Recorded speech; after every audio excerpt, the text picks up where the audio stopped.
谢。哎呀，节目都看了吗？好不好看？好看。我也觉得节目非常好看啊，真的看得我激情澎湃的。那节目播出之后，我的生活也发生很多变化，就是收到了非常多的私信，我都有看，因为在座的应该有给我发过的吧？有。有一些很多啊，有很爱我的，表达了一些对我的喜欢，我非常开心。但看到一些也不好看的，有骂我的。我一天在家里，我就坐在沙发上，我就读私信。哎，其中有一条我就读得非常大声，我就在那读，我说：嘻哈，你没有教养，你说话声音太大。我都还没有任何反应，我爸从书房冲出来，谁说你声音大？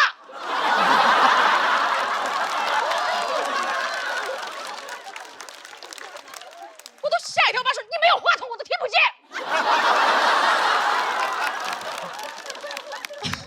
我在那个沙发上掏耳朵，我突然觉得这个私信真的说的还是挺有道理的，真的。既然都聊到这儿了嘛，那今天就来聊一聊我的爸爸啊。我的爸爸是一位人民教师啊，很多人听到这个职业就会很惊叹，但是大家真的不要惊叹，就怎么说？我有多不像空姐，他就有多不像老师。真的记忆非常深刻的是，有一次小学我在被同学欺负，剪我的头发，我就还手嘛，我们两个人就互殴起来，结果就请家长了。对方家长一来，来势汹汹的直接问我爸：“你怎么教育的？”我爸说：“谁让你孩子剪我女儿的头发？”对方家长直接说：“剪你女儿头发，她又不痛。”我爸在说：“谁说不痛？她头发都死了，你看不见吗？”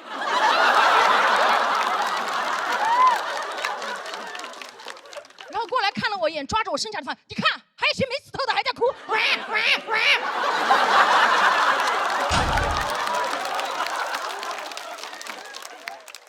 对方家长都惊呆了，没有想到我爸会共情头发，然后转过来回过神来，突然对他说了一句：“听说你还是老师，你怎么教育的他？”我爸的哭声戛然而止。当时他就叹了一口气，走出门外。过了一会儿，他就进来了，抬手看了一眼手表，对那个家长说：“哈哈，5点半了，老子下班了。”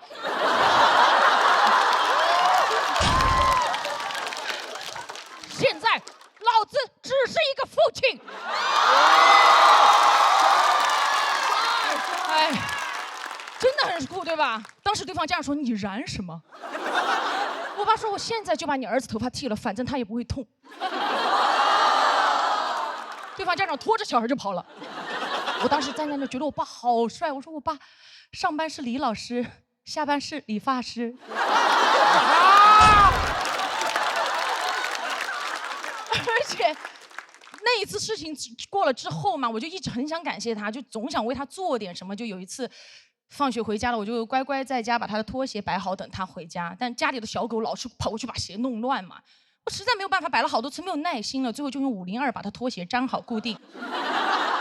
爸爸回家一开门，看到门口摆着整整齐齐的拖鞋，热泪盈眶。穿上去的那一刻欣慰的笑了，迈出去的第一步门牙断了。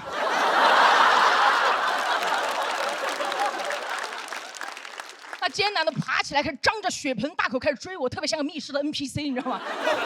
我俩隔着茶几在那周旋，眼看我马上就要被爸爸抓住了，我爷爷突然从房间里出来，对我张开双臂说：“过来，不要怕。”我一下扑进爷爷的怀里，那一瞬间安全感爆棚。1秒钟之后，我爷爷把我转了一个方向，对我爸说：“快点，抓住了，来！”但真的，尽管我那么调皮啊，我爸爸和我妈妈其实一直很支持我做我喜欢的事情。当年就是一意孤行的去当空姐，他们也很支持，也很开心。然后有一次他们去旅游的时候，就偷偷买了我飞的那一班航班，没有跟我说。我当时在飞机上看到我爸爸那一刻，我都吓到了。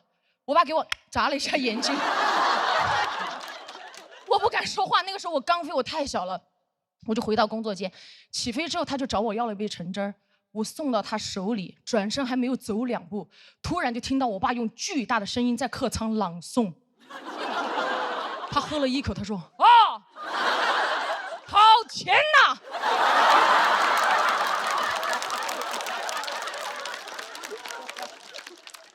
天哪，这个公司的橙汁太好喝了！这个空姐妹妹服务太好了，我以后只坐这个公司的飞机。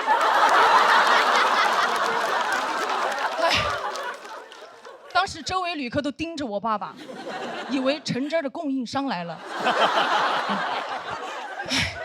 早知道他这么能广播，我就该给他统一春福焙茶。啊！我爸一拿着就这个牌子的茶太好喝了，3重焙火，口口生香。我以后只喝这个牌子的无糖茶。哎呀，没有想到我爸居然可以接商务了，真的。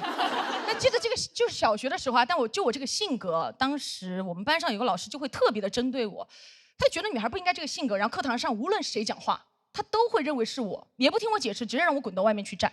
我就特别不喜欢他。有一次他考试，我就故意交白卷，我想气死他。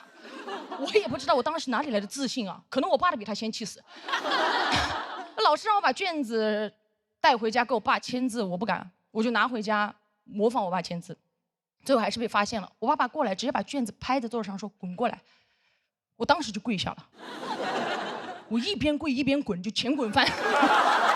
我边滚边承认我的所有错误。我说爸爸，我知道错了，我再也不气老师，再也不跪交白卷，再也不骗人了。我就这么翻滚到他面前的时候，我就觉得我已经把所有的错误都主动承认完了。我爸低头看着我说：“你刚刚说的那些，我都能理解你，我不怪你，因为是你的老师针对你，你委屈，我都理解你。”我当时抬头盯着他，那么理解我，为什么让我滚呢？我不理解。我爸说：“呵呵，不理解是吧？我叫什么？”我当时抬头看了一眼我面前这个男人，我觉得又熟悉又陌生。我说你叫什么？他说站起来，把我的名字大声读出来。我说李学军，木子李，学习的学，军人的军。我爸说来过来，睁大你的狗眼，好好看看写的什么字。我一过去，卷子上洋洋洒洒3个大字：李学车。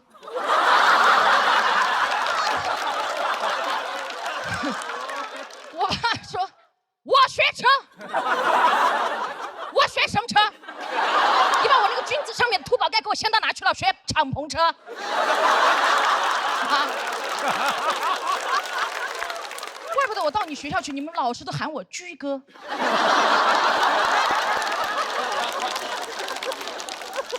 滚进去，把我的名字抄100遍。我当时就很不服嘛，抄的时候在100个学军里面藏了3个学车。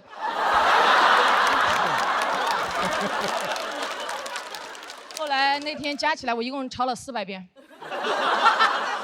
前段时间朋友去我家啊，就跟我爸爸聊天嘛，就开始聊，就说叔叔，其实你不知道，其实我们一直都很羡慕嘻哈有您这样一个这么有趣又好的爸爸。我爸当时在旁边挺不好意思说，哪里好了？这不是一个爸爸正常该有的样子吗？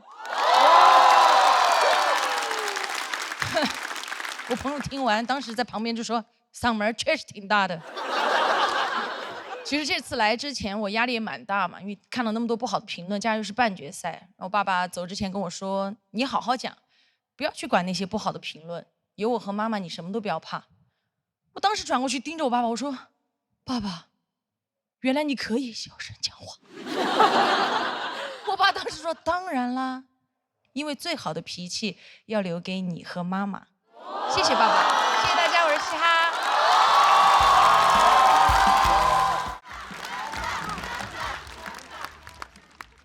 Hello， 大家好，我是南大。没有，我就不是南大，我是北大。大家好，我叫谢谢。我第一赛段在这个舞台上讲了自己的高中，河北衡水第一中学。节目刚播，高中班主任给我发微信，说删了。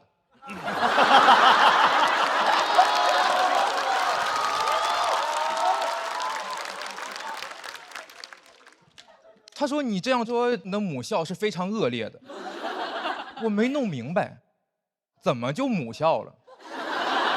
啊，我母校不是北大吗？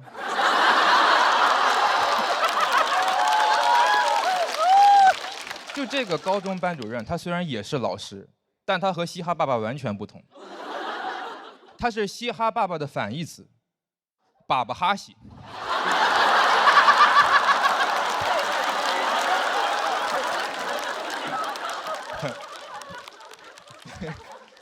比到半决赛，大家都疯了。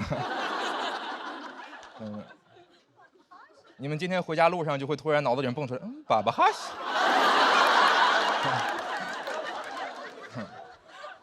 但其实我们河北学生从小就会为了考进衡中刻苦努力，可以说是吃得苦中苦，方吃苦中苦中苦。我们从初中管的就很严，甚至会管发型，当时要求男生要剃寸头，长度不超过9毫米，女生运动短发，长度不能过耳。每天一放学，那个场面就是一群猕猴桃混着爱探险的朵拉出来了。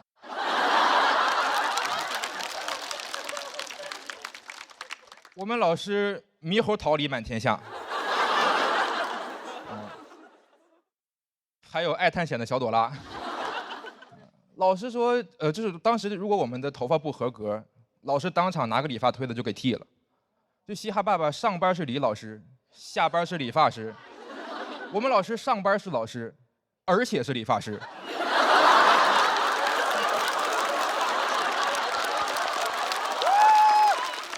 他既是 teacher 也是 barber。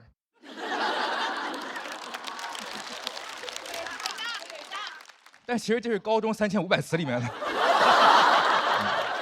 整个过程，我们年级主任会在旁边监督，发型总监。老师说这是为了提升学习成绩，我没明白。哦，9毫米就能上北大，1厘米就上不了。头发失之毫厘，成绩差之千里。我看这教室墙上挂着那个牛顿的画像。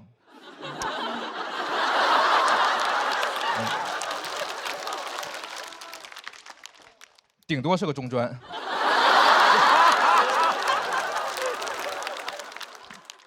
剃头不重要，重要的是服从命令。老师让你剃头剃就完了，老师让你学习学就完了，老师让你考衡中考不上就完了。我当时很努力地考进了衡中，然后发现每个教室会安装很多高清摄像头，实时监控我们。就当时老师开班会还在说呢，勇敢做自己，生活没那么多观众。就他们那个监控强度，可能是没什么观众，全是私生饭。在衡中那几年都跟明星共情了，特别希望老师们关注我的作品，远离我的生活。那些摄像头高清到什么程度？那天我们班长在本上写了一句"垃圾学校"，全校通报批评。后来查出来了，他写的是"创造无垃圾学校"，橡皮挡住了几个字儿。我写的是"垃圾学校"。当时是寄宿制的，所以我们学校要求我们每天把被子叠成豆腐块。我不会，我之前在家都不叠被子，我那个被子可以说是豆腐脑。而且我们当时也没有时间每天叠被子，就会准备2床被子，一个盖，一个叠成豆腐块，放在那儿应付检查，叫样被。样被，不样盖。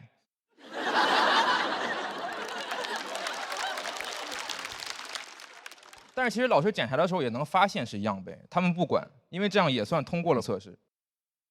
就在老师眼里，我这个被子哪怕是样被，糊弄糊弄也就过去了，糊弄糊弄呢，我这辈子也就过去了。我有时候都感觉没必要找个借口啊，剃头发、叠被子怪麻烦的，干脆老师直接推门进来问我们，服不服？我们说服了服了，那效果是一样的。我从小在这种环境中长大，很听话，我没去过网吧，只上过微机课。小时候朋友叫我去网吧，我说不了不了，没带鞋套。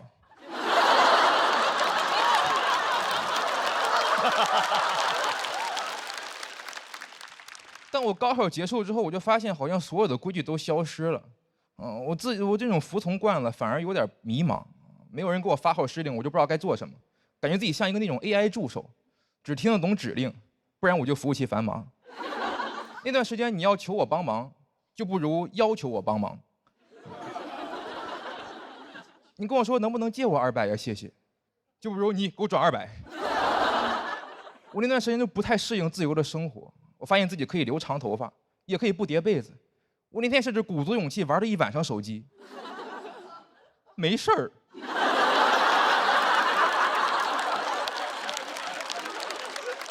我都有点崩溃了，我说这还有人管没人管了？啊？没人管我造反了，我要做最叛逆的事儿，我对这个世界大声地说我去网吧。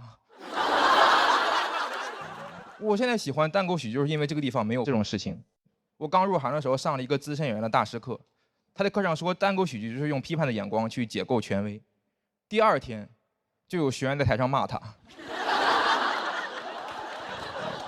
我觉得这太酷了，我现在开始学会对这种行为说不。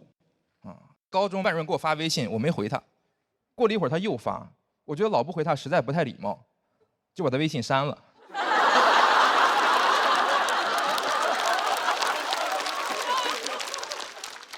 高中班主任现在在我这儿已经没有微信了。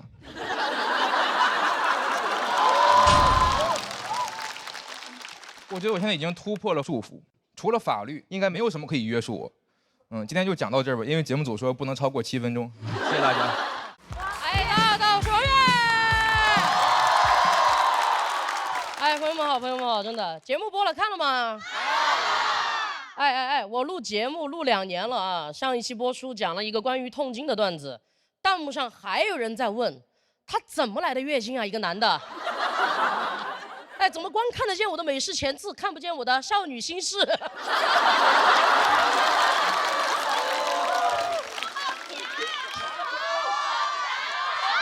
好了。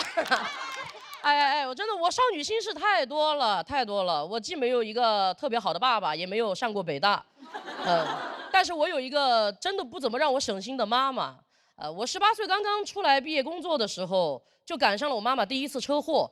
不用紧张，她活得很好哈，因为后面还有第2次、第3次，也不用紧张，她到现在也活得很好。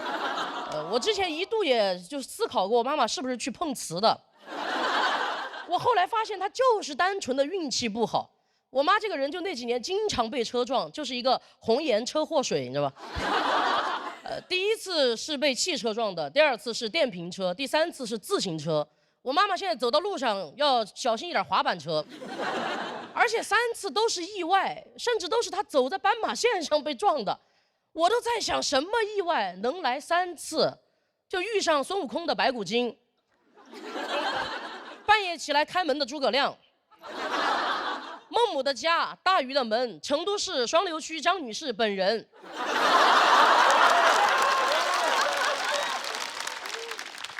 我还去找人给我妈算过命，真的，那个算命的他说我妈跟路不合。那是我第1次不信命的时候啊。我说那不然让我妈一大把年纪了去当空姐啊。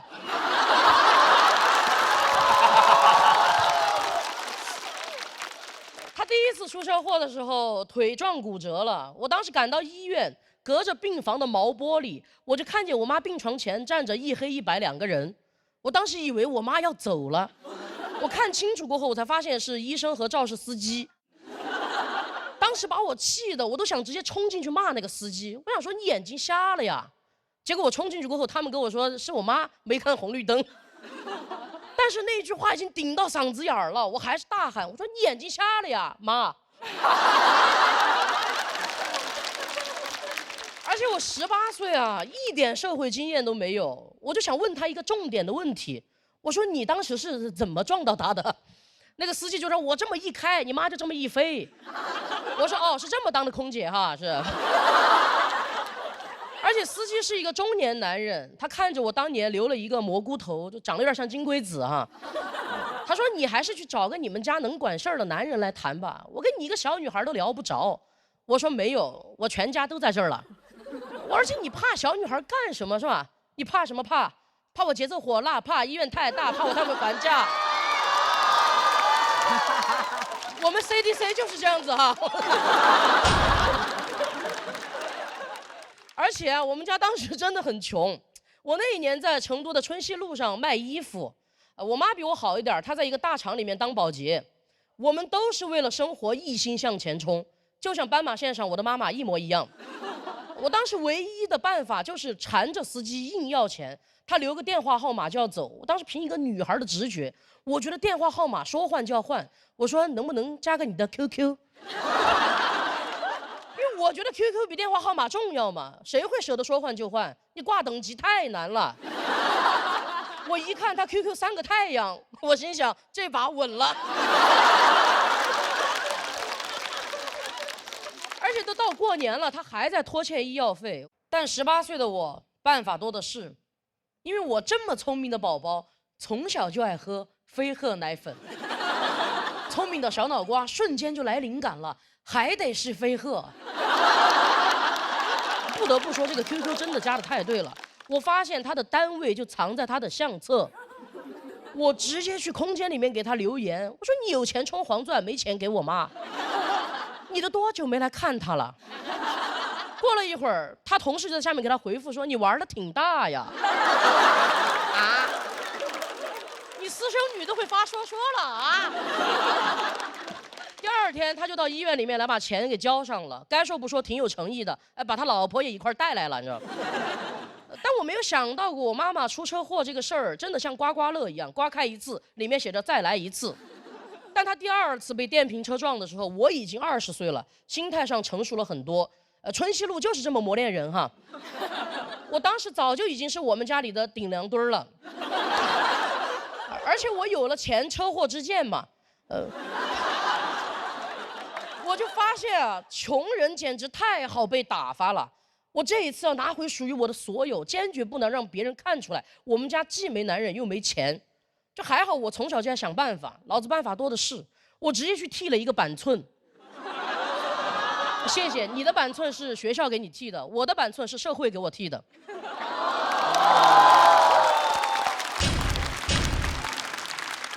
我已经不是当年的金龟子了，我是当年的韩红。我直接去超市里面买了一包最好的烟，我到了医院见着司机，我就开始拆烟，给他递烟，压着嗓子问他，我说：“就你撞了我们家太太。”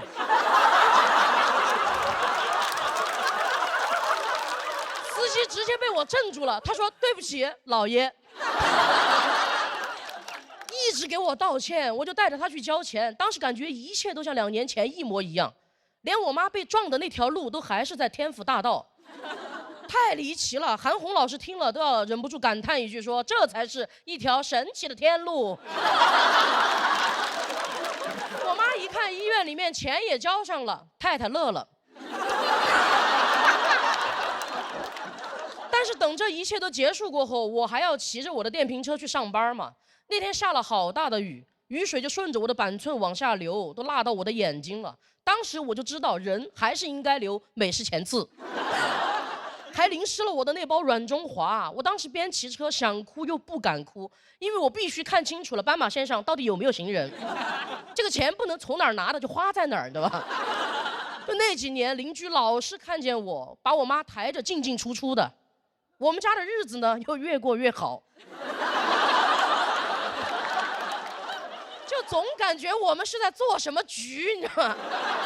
我妈妈的车祸越出越多，我的头发就越剪越短，我肩膀也越长越宽。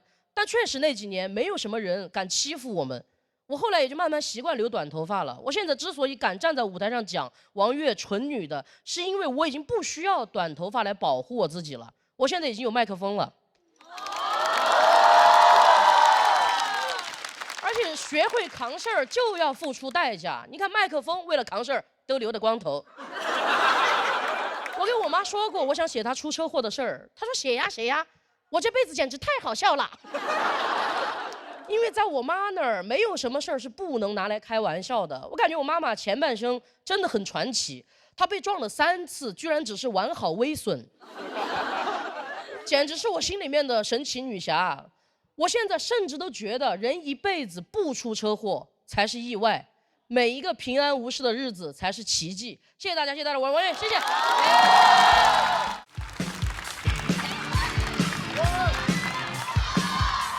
Hello， 大家好，我是杨云。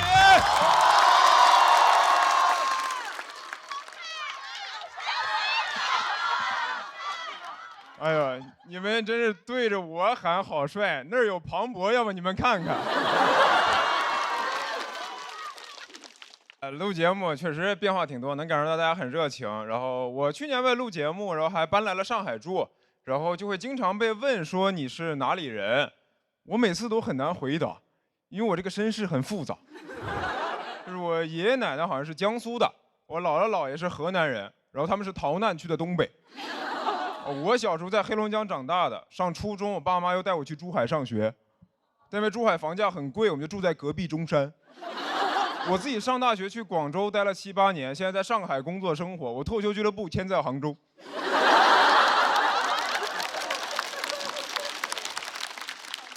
感觉我这辈子就在流浪。别人问我说你哪里人，我说我吉普赛人。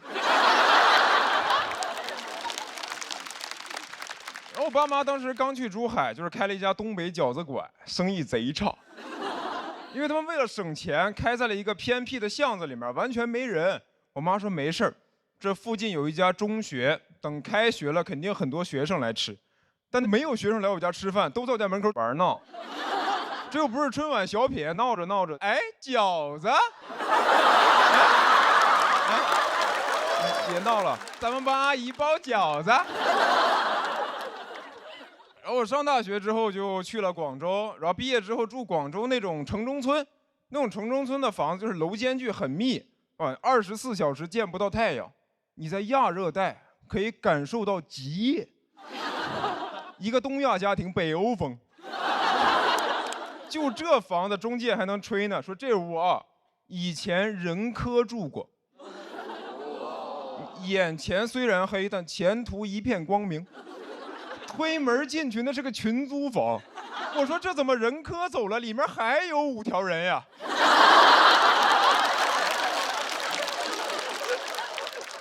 哎，城中村的房子家电家具也都贼破啊，那破空调不好使，广州热的只能睡那种竹子凉席。每天早上起来一身美拉德反应，还有我家那破洗衣机，每次一开它就想逃跑，就那哒哒哒哒哒哒哒哒哒哒哒哒哒哒哒哒。我下楼拿个快递，它都快跑到门口了。我每次要用它，就只能按着它跟它一起震。我有一次震着震着跟那个洗衣机共情了，我说我也不喜欢这个家，咱俩一起跑吧。我也想住在有阳台的地方。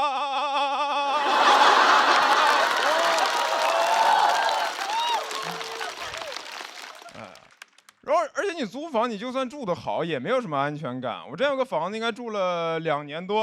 然后我房东是一个河北大哥，他突然跟我说，他要把这个房子卖了，要回石家庄养老。我说那我咋办？他说那你要买吗？我说那我能小刀你一下吗？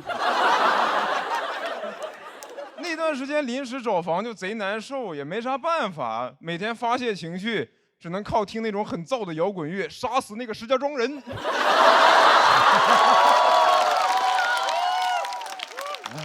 然后来了上海之后就感觉压力更大吧，你真的很难留在上海吧，那房价都10几万1平。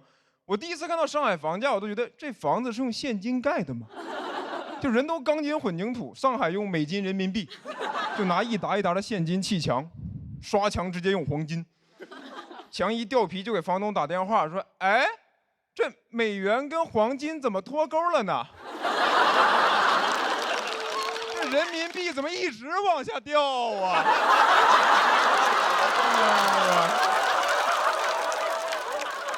有点疯了啊，就是。我有朋友劝我说：“你年纪轻轻，不要想那么多，你就努力挣钱，买房落户，成为一个新上海人。”我说：“哎，我奋斗的最高目标居然是消灭自己的身份，杀死那个黑龙江人。我觉得你哪怕是移民的美籍华人，都还是个华人。你落户上海，新上海人，我都宁可你叫我户籍黑人。”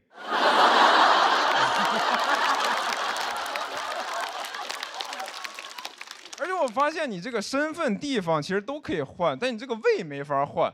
就是我在上海最难受的时候，我最想吃的就还是东北菜，但我是以上海的物价吃东北菜，我图个啥呢？你在东北10块钱3个菜，在上海30块钱吃一韭菜盒子。我发给我妈，我妈说：“儿子，这是用啥韭菜包的呀？”我说：“用我包的。”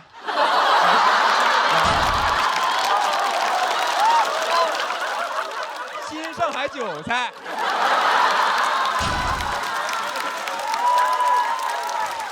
然后我改这篇稿的时候，他们还问我说：“于翔宇，你这篇是不是想表达一种诗意的乡愁？”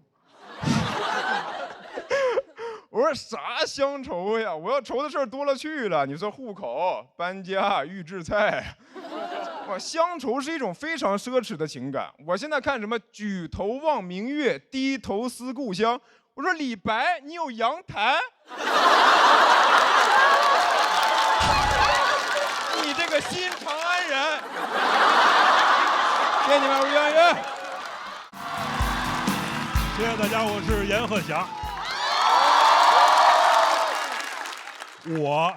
我这回不比赛，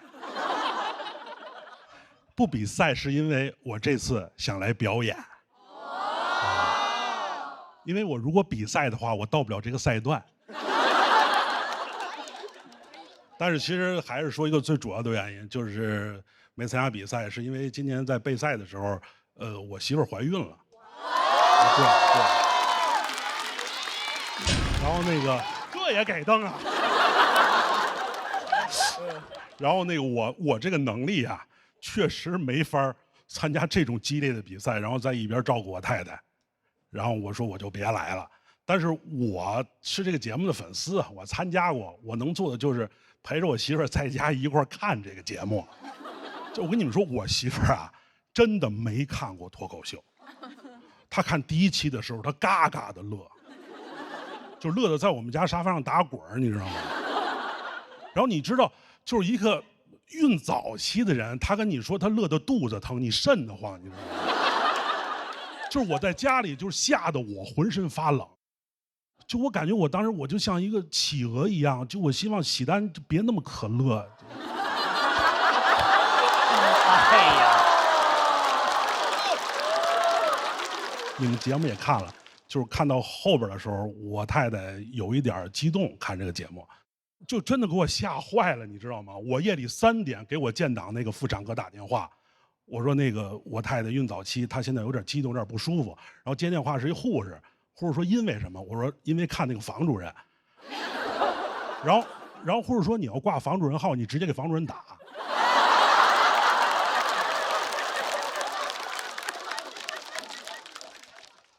然后这个时候我太太就缓过来了，缓过来以后，她跟我说了一个特别严肃的问题，她说阎鹤祥，这个节目我看了11个演员了，你去年怎么进的前10？我说我也是喜剧，我是相声演员。他说就是因为我听过你的相声，你怎么进前10？然后我就瞬间觉得，就我刚一当爹，就我在这个节目就没有位置了，就我瞬间就没有爹位了，你知道吗？然后我说就冲这个话，我说我一定来这个节目，我得演一场，我得证明一下，啊。然后我来这节目以后，我跟导演组说，我先找房主任。然后导演说为啥？我说我挂他号了。然后我见着房主任，我说房主任，我说你那个第1期节目我看了，非常不错。但是啊，以我去年在这个节目叱咤风云的经验啊，你后期储备也是个问题。但是你记住，人终生打败你的只有你自己。如果最后没有那么理想，不是房主任不能战胜他们，是房主任不能战胜房主任，防不胜防嘛，是吧？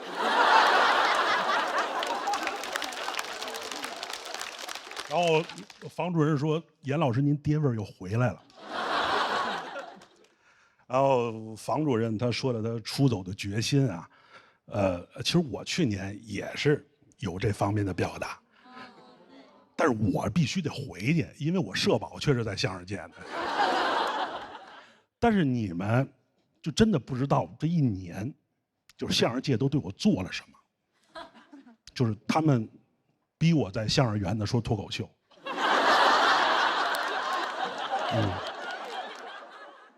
我说好，可以。我说给我一个手麦，他说主持人还得用呢。我说你把边上这麦拿走，他说于谦还得用呢。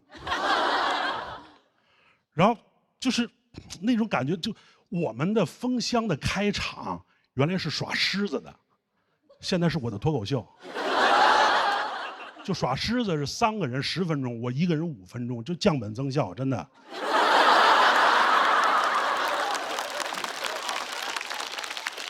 然后大家对你那个状态真的是，杨鹤祥来说脱口秀，说，就说你的对指点，说完我们给你指点指点，你要说的不好，我们就对你指指点点。然然后我离开凤翔以后，我又去了好多卫视，我跟他们说我想说相声，然后他们找来庞博跟我说了个相声。我说我离脱口秀能不能稍微远一点？然后我去春晚，我演了个 sketch。然后现在我在喜剧界有一个外号，我叫三姓家奴。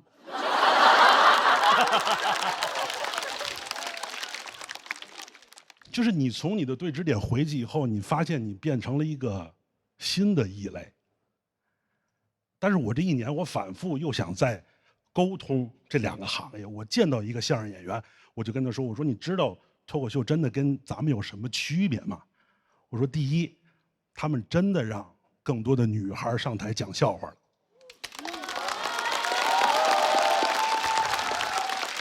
我说第二，他们真的不许用别人的段子。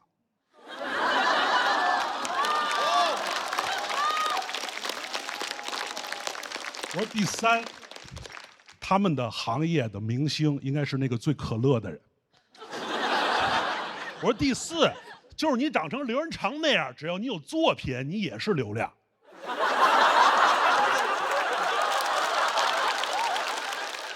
但没有什么反应，然后我又咔咔咔，我又跑到脱口秀这边。我说我跟你们说啊，相声它也是一个内容驱动的东西，大褂这些东西都是它的形式。这个世界上除了大夫以外，没有人一定拿大褂当工作服。然后我们也不靠衣服的这个材质来区分我们的等级。我说那个是圣斗士。我说我们也不靠这个衣服的颜色论资排辈儿。我那个是葫芦娃呀。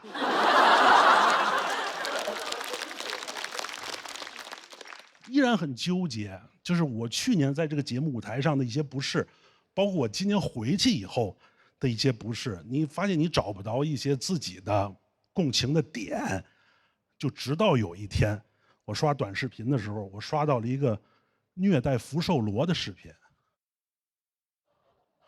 这就是我。这种不适是因为把你当成了入侵的物种。我被他们非法引进，恶意放生，做成解压节目发到网上。然后后来想，我对跟入侵物种是有什么共性吗？我又看了好多，我看了小龙虾、罗非鱼，我还看了牛蛙，我确实都很肥美，这就是。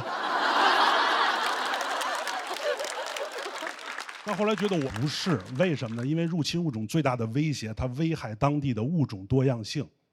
但是我觉得我丰富了这个舞台的表达多样性。我觉得脱口秀这个舞台最大的魅力是它有如此丰富的表达，且容下了那么多的表达多样性。就像你们现在又听了一个没有那么多炸梗的相声一样。但其实都不重要，我说的没有那么可乐，是为了让我媳妇儿看这个节目的时候歇一会儿。谢谢大家，我是阎鹤祥。哎，大家好，我是刘仁成，非常开心看大家。哎呀，今年确实不一样了，红了现在。以前节目都是我 Q 嘉宾，今年都2个嘉宾 Q 我了。流量竟是我自己，这是进半决赛很不容易，想跟大家讲点心里话，聊点我自己想讲的话题。我爱吃饭，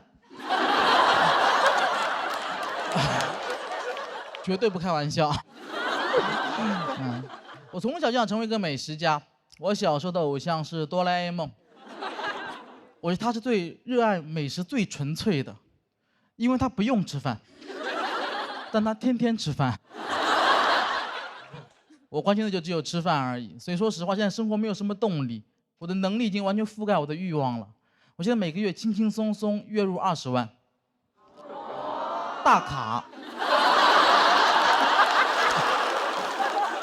毫无压力。我对生活要求真的很低，真的每天只要能吃2碗猪脚饭，我就很开心了。2碗都不让吃，好歹是个明星啊。所以现在有时候真的就是压力太大了，我就真的很想逃离北上广，我想去龙江，猪脚饭的故乡。定居下来。从那天起，只关心猪脚和酸菜，面朝大碗，春暖花开。我真的太喜欢龙江了，我太喜欢龙江了。我最讨厌的就是那些黑龙江的人。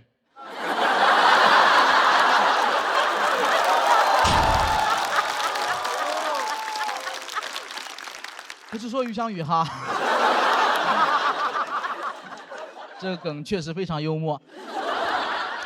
节目结束之后，说实话，我以为以我这个表现和我这个条件，我关于美食的节目我应该接到手软。每天一出门，陈小青就抱着我的大腿，跟我说：“小刘别走啊，舌尖上的中国没你不行啊。”我说：“不行啊，小青，霆锋那边还等着我去风味人间呢。”这时候黄磊走了过来，都别跟我抢，没有刘仁成，我将不再向往生活。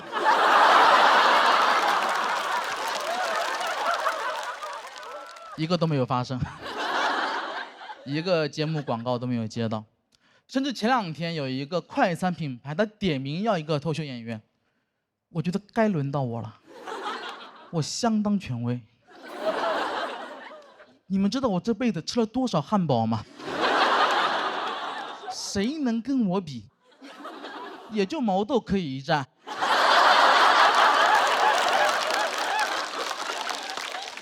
结果最后我俩双双落选。品牌方他选择了一位帅哥，他选了张俊。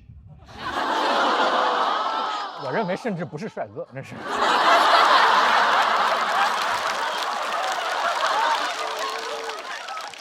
张俊。懂汉堡吗？他知道巨无霸跟不速之霸的区别吗？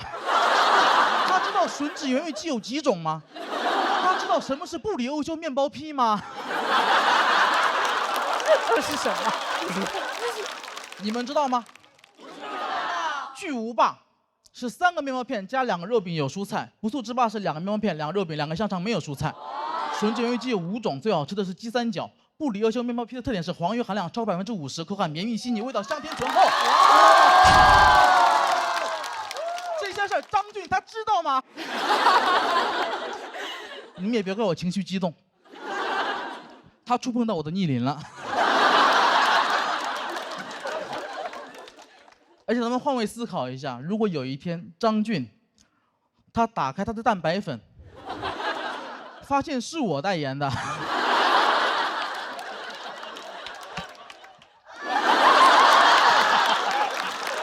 你看他多么崩溃。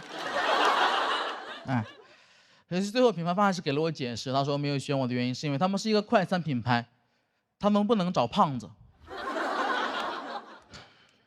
可能是我学历低吧，我听不懂。这有什么关系吗？但我还是不敢提他们的品牌，因为确实太大了，我也怕收律师函什么的。我只能告诉你们，现在每次路过他们的门口，我都感觉我才是那个真正的小丑。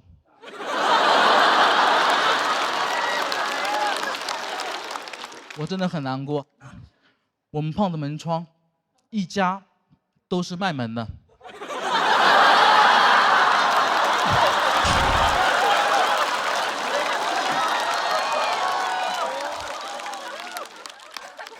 这个节目真的值得我付出这么多吗？以后进不了卖门的门了，挺难过。好像很久没有在那种美食广告中看到一个小胖子了。现在什么广告都是那些帅哥美女，他们看起来就不爱吃饭。在2025年，3年6班的李子明同学喝不到他妈妈给的牛奶了，他妈让他减肥。喝点无糖可乐。其实细心的朋友能发现，这里特别值得去插入一个商务，但他也没有选我。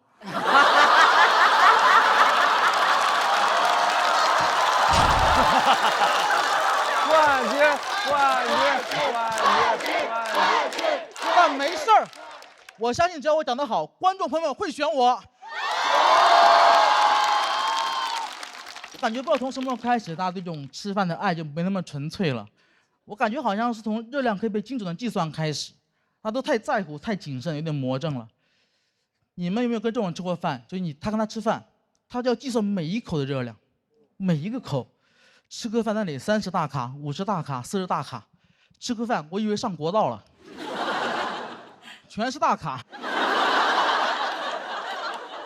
我家人就跟朋友吃饭，他更过分，他还没有吃就在那算热量，因为他做数学题让他算来算去，算得我都崩溃。我说哥哥你别算了，这是烧烤，这不是高考，别算了，这道题就跟我做，姐，再来10串。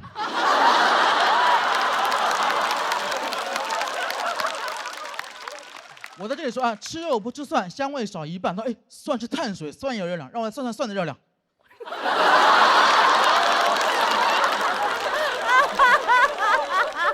吃一晚上就吃2根花菜。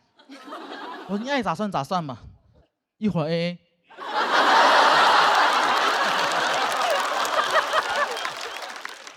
网上有人说，他说人生就是每天整个2000卡的热量去维持身体机能。其实我不同意，我觉得数字是冷冰冰的，哪怕是在形容热量，在我心里吃饭是个很浪漫的事儿。有一次我心情很差，我突然特别想吃那个顺德鱼生，我立马坐飞机去了广州，坐高铁到顺德，出了高铁站打车去店里面。没一会儿鱼生上来了，但不能吃，得拌上新鲜的葱丝、姜丝、芋头丝，撒上花生跟芝麻，挤上几滴柠檬汁，再浇上一圈花生油。一口下去，鱼肉的鲜甜，蔬菜的清爽，花生跟芝麻的香，柠檬汁的酸，混合着油脂的香气在口腔中迸发出来。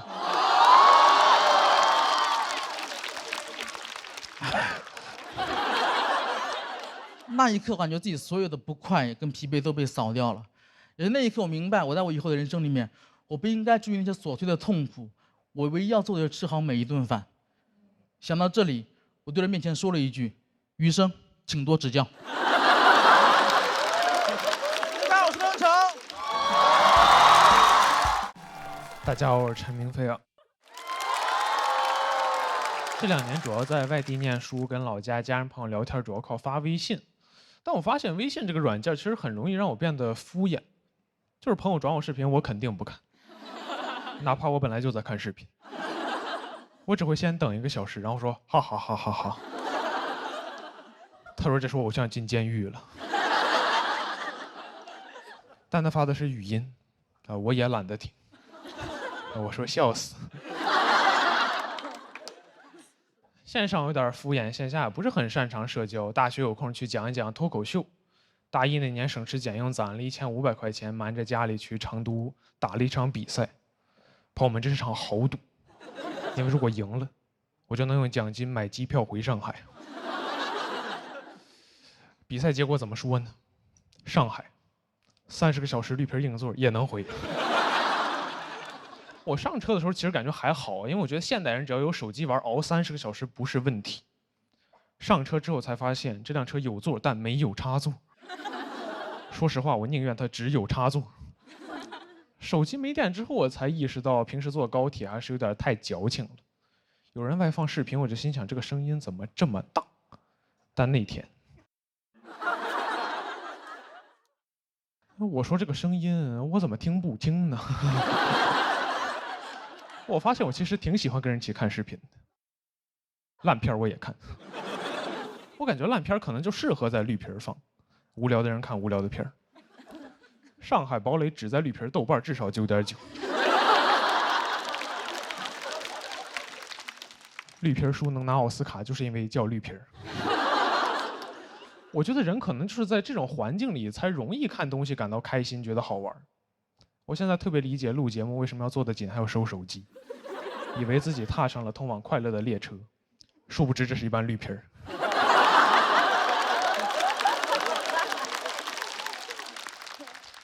但手机陆续都会没电，车厢里会进入真正的无聊。我发现人在真正无聊的时候，平时你觉得奇怪、不合时宜的人和对话也会显得很有趣，甚至有点期待。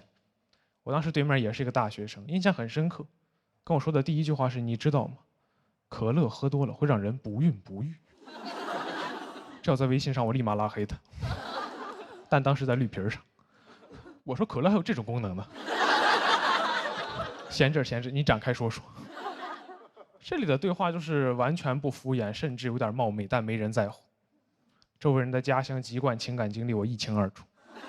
我甚至知道一个大哥有扁平足。我当时觉得，如果东方快车谋杀案发生在一辆绿皮上，根本成不了悬案。警察上车随便问个人：“你知道谁干的吗？”我知道。他刚才太无聊了，自己告诉我。在这里聊天，只要足够久，你总会说几句平时不好意思说的真心话。我觉得现在很多虚伪的社交场合，如果在这里办会好很多。比如面试，待6个小时，来面试的 HR 都说实话了。对不起，我学历造假。没关系，其实我们周末也上班，依然般配。只要你说真心话，一定有人真心听，也不用担心没有话聊，因为每一个新站总会有一些新人上车。我们会和他一起看电影，直到他的手机没电。然后我就想怎么再跟他开启一段新的对话，怎么说比较好呢？我说你知道吗？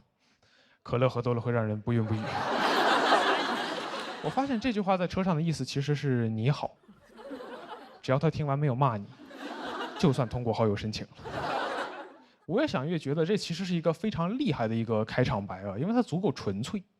你听别的你好，打扰一下冒昧，你都感觉很得体，但下句他就要有求于你。而你知道吗？可乐喝多了会让人不孕不育，一听就知道，他都没打算见你第2回，纯聊天。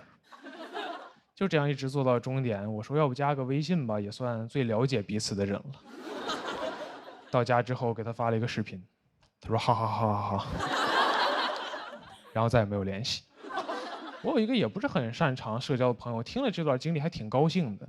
大2那年回老家，他也做了一班绿皮。上车之后就给我发了张照片，说陈明飞你个大傻帽，你看这是什么？我点开一看，我说插座。这种脏东西是怎么出现在绿皮上的？上网查了一下，说2024年开始陆续开始给这种绿皮车加装插座了。我说那以后烂片谁来看？可乐的秘密也要失传了。其实我知道加装插座还是为了提高我们的用户体验，让我们更快乐，但还是有点遗憾，就失去了一个社交的世外桃源。谢谢大家，我是陈明飞。Hello， 大家好，我是林简七。我今天聊一聊我毕业之后的事儿。我毕业之后是来到了上海沪漂，当时没有什么钱，很穷。首先是吃饭得解决。我听说过一个说法，就如果说你跟着农民工去吃饭，你就会找到当地最便宜、最实惠的饭馆。我跟回工地了。就没有钱也没有常识，我在工地门口才想明白，你是不是应该饭点再跟呢？很穷啊，很穷。我来上海的第一站就去了财神庙财神庙还收门票。买完门票没钱买香了，只能空手拜。别人在那香火一柱，保佑年入千万，一切顺利，他就走了。我偷他的香。我接好运，哎呦，太好笑了！当时就是想找一份包吃包住的工作，然后就想当保安。真的。我后来是去复旦当的保安。不是，这有什么可哇的呢？不是，你们也太学历崇拜了吧？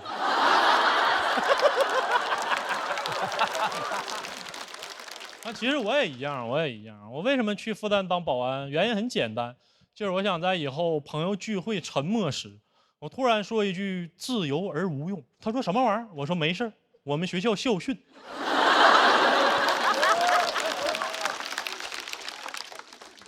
其实复旦不是我的第一志愿。我本来想去迪士尼当保安，当保安王子。把在逃公主全接回来，被迪士尼拒绝了。他们说我没有保安证，我说我会唱 Let It Go 也不行吗？他说，面试就非常痛快啊，复旦面试就非常痛快。面试官只问了我一个问题，他说你坐过牢吗？他问的有点太笃定了，以至于我不知道坐牢他是加分项还是减分项。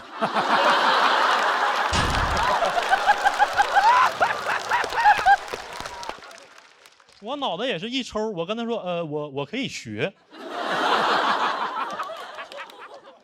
去复旦校园里准备报到啊，非常开心啊。正美呢，被门口保安拿下了。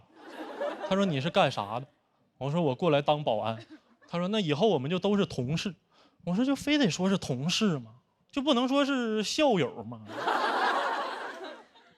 我当上保安，我发现每天早上保安要集合做操啊，队长要教我们指挥停车的几种手势啊。我当时就发懵，我说这怎么还指挥上交通了呢？这是复旦大学还是交通大学？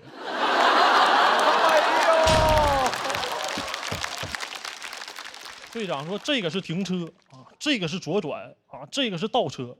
教完之后，他开始训话。他说今天我们的任务跟往常一样，校园内他不让停车。我说那刚才教啥呢？你不让停车的手势我见过呀，你就去。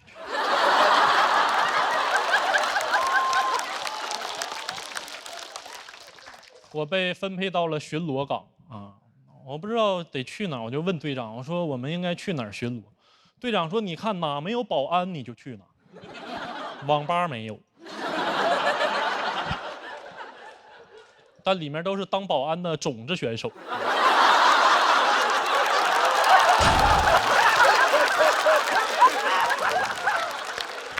其实我们巡逻就是负责复旦学生的安全啊，但是复旦学生非常安全啊，我们唯一能干的事就是把倒了的共享单车摆正。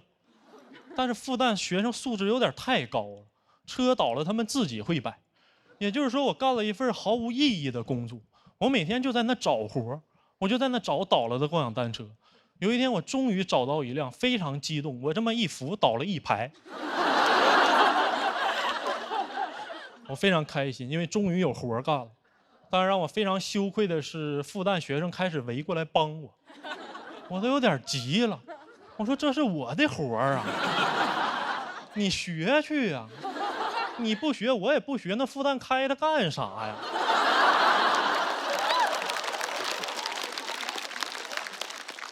学生真的太善良了。我记得有一次我站岗，跑过来一个男生，他说校外有一个大爷晕倒了，让我赶紧处理一下。啊，我不能让他白信任我，但我也必须得站岗。我就跟他说，那你当一会儿保安。我把帽子给他戴上，当他向我回礼的那一瞬间，交接仪式完成了。我赶紧找到大爷一看啊，大爷在那睡觉。我又回学校啊，我离远一看，那个学生站得比我精神多了，他在那查别人校园卡呢。我说干得还挺好，换回来吧。他没让我进，他说我没有校园卡。我说你真是当保安的好苗子啊！有点权利你就知道难为别人。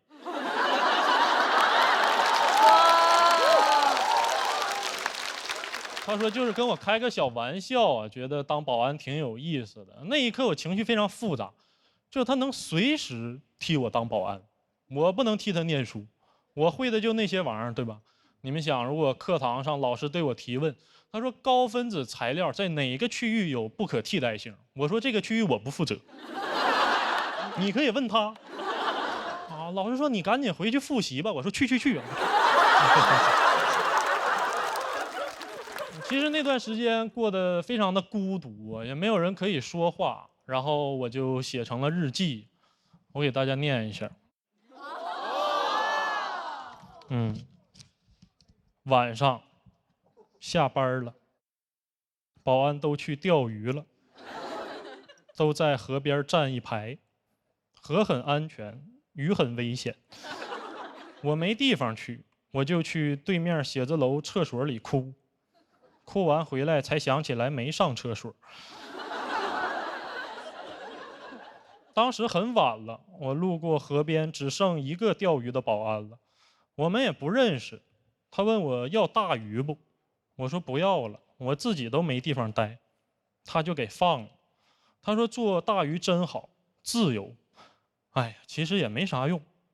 我意识到我们是校友。他说：“临渊羡鱼，不如退而结网。”他说完，我就去网吧了。好，讲到这了，谢谢大家。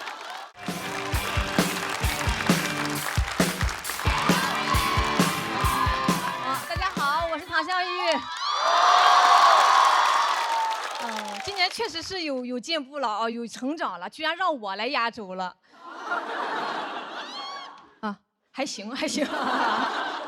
其实我这一季呢，没怎么讲家里的事儿，毕竟家里人也改过自新了，不敢上热搜。我三姨还写了封信拍给我，特别感人，那纸上甚至有斑驳的泪痕，这转变也太大了。我拿到手才发现，哦，那是油，油，我吃饭的时候写的，谢谢三姨给我加油。人是改变了，但家里条件没怎么改善，就有亲戚问我了：“你也有出息了，咋不帮衬家里呀？你没结婚没孩子的，钱都花到哪儿了？”我说：“花到女人身上了。”什么女人？我这个自私的坏女人。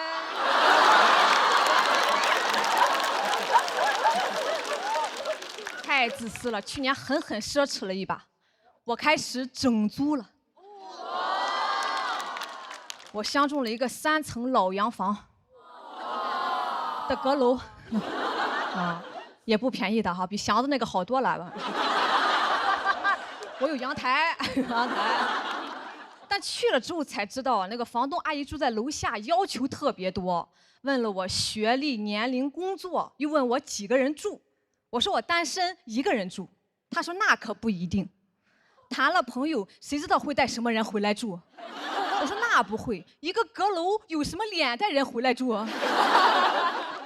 我带个1.8米的，头都没法抬，一抬头顶梁柱。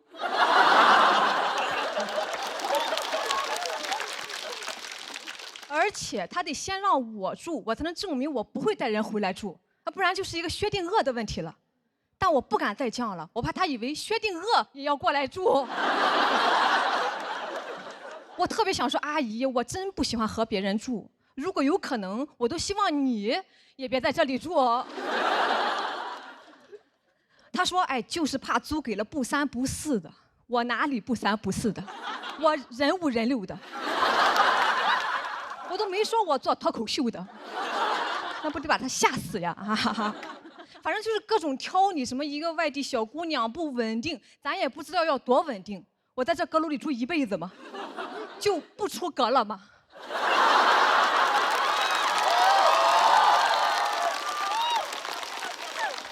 还在里边考公务员呀？那以后别人出问题叫塌房，我叫内阁下台。最后我放弃了，我没有租，因为我发现他没有老伴儿，我怕他带老头回来住。回来路上啊，虽然还是特别的生气，但同时心里又很羡慕这个阿姨，那人家自己的家自己做主就是硬气啊，就是没素质。我从小其实就很渴望这样能当家做主。我们家逢年过节祭祖的时候，有一个最高仪式感，打纸钱，就是用一张100块钱的现金在火纸上这么印几下，意思是这个纸就是钱了，再烧给祖宗。这个一直都是我爸来印的，因为我爸是一家之主嘛。但有一次我爸没在家，我妈就急坏了，那咋办呢？祖宗还等着还花呗呢。别失信了。我说那就我来印嘛，坚决不行。他说你爸印的才算数，这叫什么话？我印的就是假币吗？什么叫我爸印的才算数？银行印的才算数啊！最后实在是没办法，哎，让我弟来印的。我弟当时才6岁啊，承受了那个年纪不该承受的压力。20以内减减法还没学会，一晚上印了100多万。但其实我也参与了，我拿了一张5毛的，偷偷印点零钱，我怕祖宗花的时候抛不开。这么多年了，就没有一个孙子想到啊。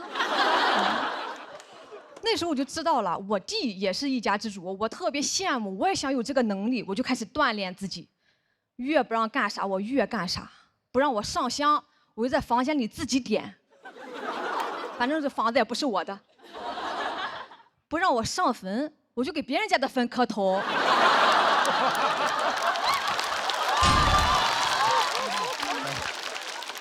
也算是磕到了，磕到了。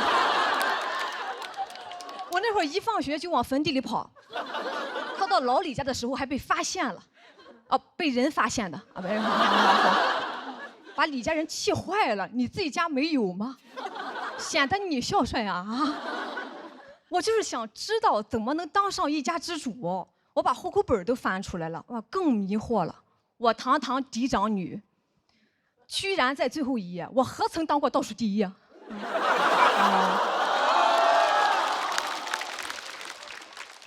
我爸解释了说，哎，你以后要嫁人嘛，户口会迁出去，放最后一页方便。我直接抽出来了，我自己拿着更方便。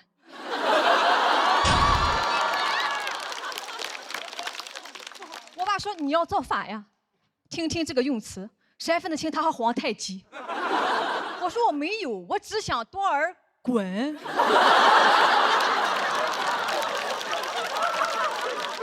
我后来真去问了哈，我能不能当户主啊？说可以，但这房子得是你的，这不巧了吗？它就不可能是我的。旁边有个大哥就建议我了，那你可以让父母过户给你呀。真是个好建议，我咋没想到呢？我不禁开始思考一个问题：先有鸡还是先有蛋？他们要是给我过户，我还用开户；长公主要是能登基，还用夺嫡呀。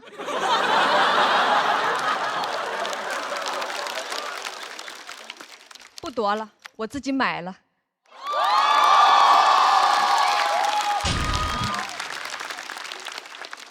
对，现在站在大家面前的不光是一位美女，也将是全村第一位女一家之主。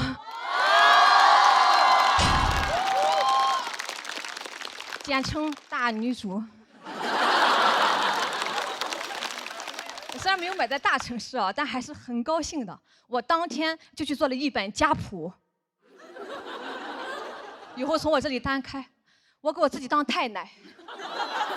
重生之太奶竟是我自己。没有后代也不要紧，反正我早早的学会了印纸钱，也提前磕了很多头，打好关系了。别的不敢说，老李家肯定管我。好，大家谢谢。